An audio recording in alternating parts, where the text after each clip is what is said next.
ഒരുപാട് കാര്യങ്ങൾ ഇങ്ങനെ കേൾക്കുന്നു. ഈ ഒരു പവർ, ആത്മീയത അല്ലെങ്കിൽ താന്ത്രിക് എന്നൊക്കെ പറഞ്ഞിട്ട് ഒരുപാട് മിസ്യൂസ് ചെയ്യപ്പെടുന്ന ഒരു സാധനം കൂടിയാണത്.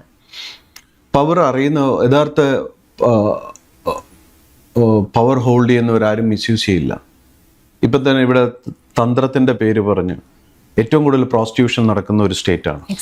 അറിയാമല്ലോ, സ്ത്രീകളെ നീ ദേവി ഞാൻ ശിവൻ എന്ന് പറഞ്ഞിട്ട് ഇവർക്ക് ഭോഗിക്കാൻ വേണ്ടിയിട്ട് ഈ പാവം ആൾക്കാരെ തെറ്റായ രീതിയിലുള്ള ഇതാക്കി വിടുന്നുണ്ട്. തന്ത്രം അതിനു വേണ്ടിയിട്ടുള്ളതല്ല. അതുപോലെ ക്ഷേത്രം ഇന്ന് കൊള്ളയടിക്കാൻ വേണ്ടിയിട്ടുള്ള ആൾക്കാരാണ്. ഒരു ക്ഷേത്രത്തിൽ പോലും നല്ല RSSകാരില്ല, അറിയോ? RSSകാരെ ഒന്നും ക്ഷേത്രത്തിൽ ഇന്നിവിടെ പാവക്കുളത്തിൻ്റെ കേസ് അടക്കം അതിലൊന്നും RSSകാരെ യഥാർത്ഥ ധർമ്മബോധമുള്ള RSSകാരെ വെച്ചിട്ടില്ല. എല്ലാം RSS ആണെന്ന് പറഞ്ഞ് കയറി നിൽക്കുന്നവരാണ്. ഇവനൊക്കെ ഗൃഹസ്ഥന്മാരും ഈ പറയുന്ന ബ്രോക്കർമാരും ഈ പറയുന്ന പല തെമ്മാടിത്തരങ്ങളും കാണിക്കുന്ന ഈ BJP ഇത്രയും പവിത്രമായ ഒരു രാഷ്ട്രീയ പ്രസ്ഥാനമാണ് രാജ്യത്തിൻ്റെ. അതിനെ കംപ്ലീറ്റ് ഇവന്മാർ മിസ്യൂസ് ചെയ്ത് കഴിഞ്ഞു. എത്ര ആൾക്കാർ പ്രാർത്ഥിക്കാൻ പോകുന്ന ക്ഷേത്രങ്ങൾ, അത്രയും ദൈവികമായ ക്ഷേത്രം, അതിൽ കംപ്ലീറ്റും കമ്മിറ്റിയിൽ ഇതിലും ഇത് ചെയ്ത് കളഞ്ഞു. അതുകൊണ്ടല്ലേ ഞാൻ സ്ഥിരം ഫൈറ്റ് ചെയ്യുന്നത്. ഇവിടെ ഞാൻ ചോദിച്ചത് എന്തൊക്കെയാണ്, ഇവിടുത്തെ പത്മനാഭസ്വാമി ക്ഷേത്രത്തിൽ 550 കോടിയുടെ രത്നങ്ങളും ഇതും കവടിയാർ കൊട്ടാരവുമായി ബേസ് ചെയ്തിട്ടുള്ള ആൾക്കാർ ഇതാക്കിയിട്ട് അതിൻ്റെ പേരിൽ ഒരു നിയമ നടപടികൾ ഇവിടെ ഒരു സർക്കാരും എടുക്കുന്നില്ലല്ലോ. അതുപോലെ തെളിവടക്കം കൊടുത്തിട്ടും എടുക്കുന്നില്ലല്ലോ. എന്നാൽ ഒരു സാധാരണക്കാരൻ 5000 രൂപയോ അല്ലെങ്കിൽ ഒരു 500 രൂപയോ മോട്ടിക്കുകയോ പിടിക്കുകയോ ഒരു എന്തെങ്കിലും ഗൂഗിൾ പേ കൊടുത്തിട്ട് തിരിച്ചു കൊടുത്തില്ലെങ്കിൽ അവനെ കൊണ്ട് പീഡിപ്പിക്കാനുള്ള വഴിയൊന്നുമില്ല. ഒരു ചെറിയൊരു ലോൺ ഒരാൾ എടുത്തിട്ട് പോയിട്ട് അടച്ചില്ലെങ്കിൽ, ഒരു 10000 രൂപ 1,00,000 രൂപയുടെ ലോൺ അടച്ചില്ലെങ്കിൽ അവനെ ഈ പറയുന്ന പോലെ എല്ലാവരും വിളിച്ച് ഫോൺ കോൾ വിളിച്ചും ബഹളം വെച്ചും അവൻ ഊപ്പാട് വരുത്തും. ഈ വലിയവന്മാരെ എന്താ ഒന്നും ചെയ്യാത്ത 20,000 കോടിക്ക് മേളിലുണ്ട് വെള്ളാപ്പള്ളിയുടെ തട്ടിപ്പിന്റെ കഥകളും ഇതൊക്കെ ചരിത്രം എടുത്തു കഴിഞ്ഞാൽ എത്ര രീതിയിൽ അയാൾ പറ്റിച്ചുകൊണ്ടിരിക്കുന്നു. മൈക്രോ ഫിനാൻസുമായി ബന്ധപ്പെട്ട് നടത്തിയിരിക്കുന്ന ഭീകരമായ തട്ടിപ്പുകൾ, അത് പറയണത് ഒരുപാട് പറയാനുണ്ട്. അടുത്തത് മറ്റുള്ള ഇപ്പം ഇതൊന്നും ചെയ്യില്ലേ ഇവിടെ. അതുപോലെ താഴികക്കുടം, ഇവിടുത്തെ ഈ ക്രൈമിലെ നന്ദഘട്ടനല്ലേ അദ്ദേഹം താഴികക്കുടത്തിന് 9 താഴികക്കുടം അടിച്ചുകൊണ്ട് പോയി. അതിനുശേഷമല്ലേ കിങ് ഫിഷറിന്റെ ഫ്ലൈറ്റ് വാങ്ങുന്ന കാര്യങ്ങൾ നടക്കുന്നത്. അവിടെ 39 കിലോ ഗോൾഡും 1900 kg കോപ്പറുമാണ് അവിടെ കൊടുക്കുന്നത്. പക്ഷേ ഈ ഇറിഡിയത്തിന്റെ രീതിയിലുള്ള ഫണ്ട് എത്രയാണ്? ഇന്ന് ഇവിടെ 1,20,000 മെട്രിക് ടൺ സാധനമാണ്. അതായത് 3 വർഷത്തേക്ക് 300 വർഷത്തേക്ക് ഇന്ത്യക്ക് കറണ്ട് സപ്ലൈ ചെയ്യാനുള്ള സാധനമാണ് ഇവിടെ നിന്ന് കയറ്റി വിടുന്നത്, തോറിയമടക്കം. അതിൻ്റെ വരുന്ന പൈസകളെ പറ്റി ഇവിടെ ആരെങ്കിലും ചിന്തിച്ചിട്ടുണ്ടോ? അപ്പം ഇതെല്ലാം ഇവിടെ കച്ചവടങ്ങളും ഇതുമാണ്. അപ്പം വലിയ വലിയ അഴിമതി നടത്തുന്നവന്മാർക്ക് ഒരു പ്രശ്നമില്ല, ചെറിയ ചെറിയ അഴിമതി നടത്തുന്നവന്മാർക്ക് മാത്രമാണ് പ്രശ്നം. അതുകൊണ്ടാണ് ഞാൻ എപ്പോഴും പറയുന്നത് വൈറ്റ് കോളർ ക്രിമിനൽസ് എന്ന് സേഫാണ്, ബ്ലൂ കോളർ ക്രിമിനൽസ് ആണ് പ്രശ്നത്തിലാവുന്നത്.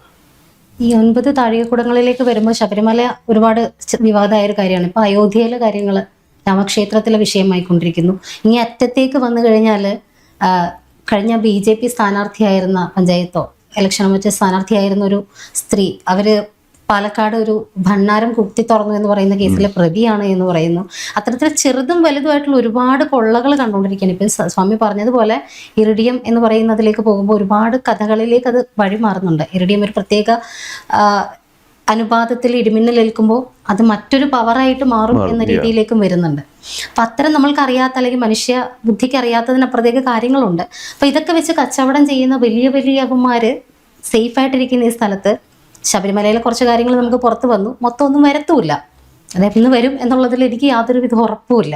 ഈ സ്വാമി പറഞ്ഞതിനപ്പുറത്തേക്ക് കാര്യങ്ങൾ ഇതുപോലെ തുറന്നാരെങ്കിലും പറയുമോ അല്ലെങ്കിൽ ഇതിലേക്ക് കാര്യങ്ങൾ പോകും എന്ന് യാതൊരു. നല്ലൊരു ആഭ്യന്തരമന്ത്രി ഉണ്ടാവണം ഇവിടെ, നല്ല ഒരു CM ഉണ്ടാവണം. ധർമ്മത്തെ ഉയർത്തിപ്പിടിക്കാനും ഭയരഹിതനായി പെരുമാറാനും കപ്പാസിറ്റിയുള്ള, എല്ലാവരുടെയും ചിരിച്ചുകൊണ്ടിരിക്കുന്ന ഒരു CM അല്ല, കണ്ണുകളിൽ അഗ്നി ജ്വലിക്കുന്ന CM ഉണ്ടാവണം. ധർമ്മത്തെ ഉയർത്തിപ്പിടിക്കാൻ കരങ്ങൾക്ക് ത്രാണിയും ശേഷിയുമുള്ള CM ഉണ്ടാവണം. ഫിയർ എന്ന് പറയുന്നത് മനുഷ്യന്റെ ഒരു ഫിയർ ഫാക്ടർ ഇല്ലാത്തവനാണ് CM. അങ്ങനെ ആയിരിക്കണം.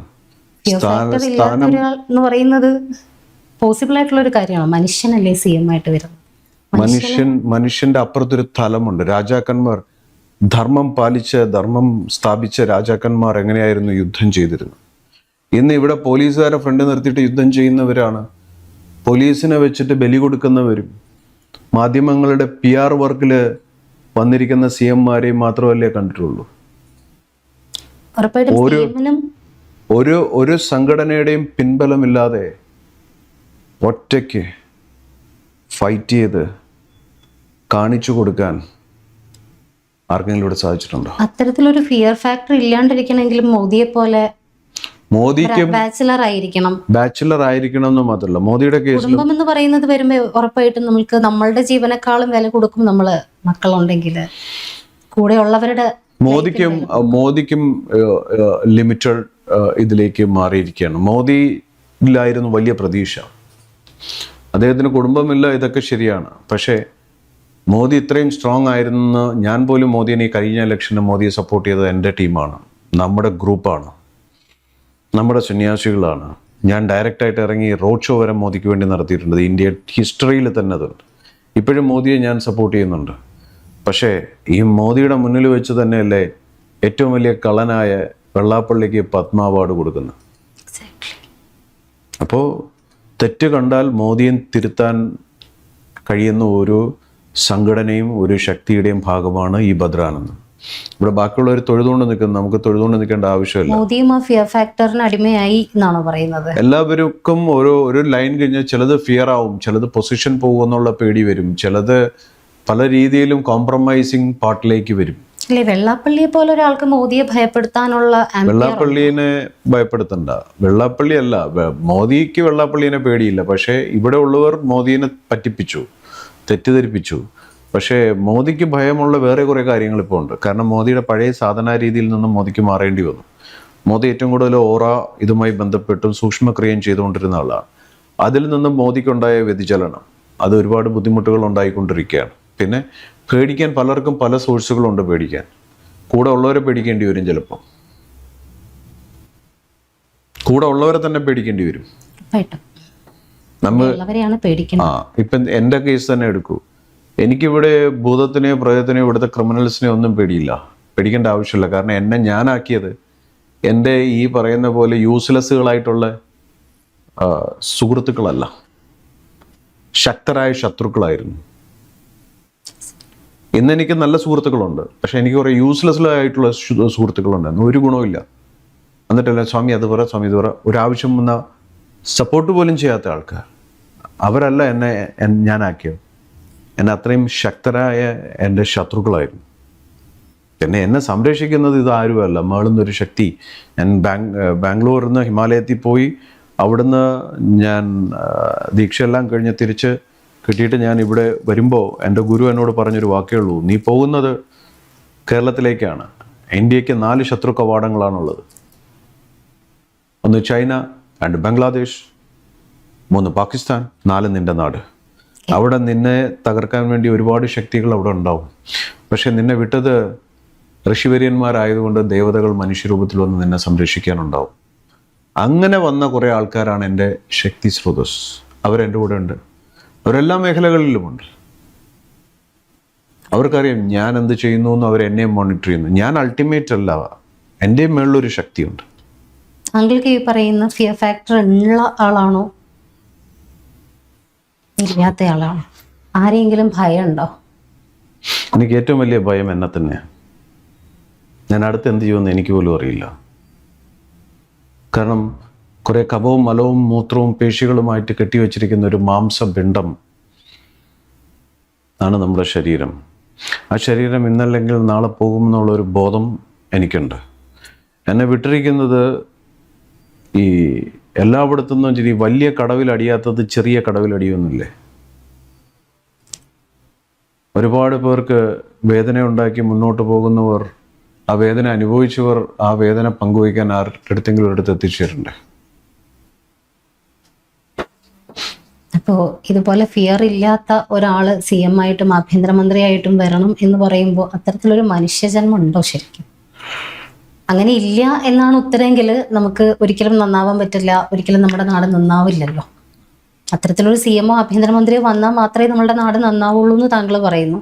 അപ്പൊ അത്തരത്തിലൊരു ജനനം ഉണ്ടായിട്ടുണ്ടാവണം. ജനങ്ങൾക്ക് അങ്ങനെ വേണമെന്ന് തന്നെയാണ് എന്നും ആഗ്രഹിക്കുന്നത്. ജനങ്ങളുടെ മുന്നിൽ ഈ പറയുന്ന പോലെ ഇവിടുത്തെ സംഖ്യകൾ കാണിക്കുന്ന പോലെ, അതായത് കൊരങ്ങൻ ഹനുമാന്റെ മേക്കപ്പ് ഇട്ടിട്ട് ഹനുമാനാന്ന് പറഞ്ഞ് നടക്കുന്ന പോലെ ഇവിടെ ഒരു സംഘടനയുടെ പിൻബലമില്ലാതെ എന്നെപ്പോലെ ഒരു ഐഡന്റിറ്റി ഉണ്ടാക്കി ഒരുത്തനുണ്ടോ? എന്നെപ്പോലെ ഒരാളെ കാണിച്ചു തരും. എനിക്കൊരു സംഘടനയില്ലായിരുന്നു, ഒരു രീതിയിലുള്ള. ഇവന്മാർ 2008 തൊട്ട് എൻ്റെ എല്ലാം നശിപ്പിച്ചു എന്ന് ഞാൻ ഇവിടെ ഇങ്ങനെ ജീവിക്കുന്നു. ഞാൻ പറയല്ലോ, ഏത് EDയോ ഇൻകം ടാക്സോ NIയോ CBI എന്ത് വേണോ എൻ്റെ പേരിൽ അന്വേഷണം നടത്തട്ടെ. കാരണം ഞാൻ വളർന്നത് ഒരു 8ാമത്തെ വയസ്സോട്ട് സംഘത്തിൽ പോയിട്ട് സംഘത്തിൻ്റെ ക്വാളിറ്റി എന്താണെന്ന് പഠിച്ച, വ്യക്തിത്വ വികസനത്തിന് വേണ്ടി പഠിപ്പിച്ചൊരു പ്രസ്ഥാനമാണ്. അതുപോലെ തന്നെ എന്നെ വളർത്തിയത് സന്യാസിമാരാണ്. ശിവഗിരിയിലെ സന്യാസിമാരാണ് എന്നെ വളർത്തിയത്.